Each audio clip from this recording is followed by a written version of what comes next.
వినాయకుని జననం గురించి తెలుసుకుందామా?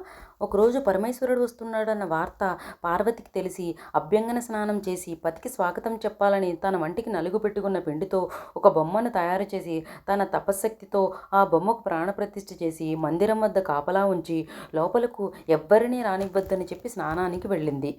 గజాసురుని నుండి విముక్తిని పొంది కైలాసానికి వచ్చిన శివుడు లోపలికి వెళ్ళబోగా గుమ్మం వద్ద బాలుడు అడ్డగించాడు. తాను కైలాసానికి అధిపతినని, పార్వతి భర్తనని చెప్పాడు శివుడు. నువ్వెవ్వరివైనా సరే వెళ్ళడానికి వీల్లేదన్నాడు ఆ బాలుడు. వాద ప్రతివాదాలు పెరిగాయి. పట్టుదల పెరిగి శివుడు కోపం వచ్చి త్రిశూలంతో బాలుడి శిరస్సును ఖండిస్తాడు. పార్వతి వచ్చి నిర్జీవుడై ఉన్న బిడ్డని చూచి, నాదా, పసివాణ్ణి ఇంత దారుణంగా హింసిస్తారా అని రోధించింది. శివుడి మనస్సు ఆర్ద్రమైంది. బిడ్డల్ని బ్రతికిస్తానని పార్వతికి మాట ఇచ్చి వెంటనే తన పరివారాన్ని పంపి ఉత్తర దిక్కుగా పరున్న వాని శిరస్సును తెమ్మన్నాడు. ఆ పరివారం ముల్లోకాలు గాలించగా ఉత్తర దిక్కుగా పడుకుని ఉన్న గజాసురుని శిరస్సును తెచ్చి బాలుని ముండానికి అతికించి సజీవుణ్ణి చేస్తారు.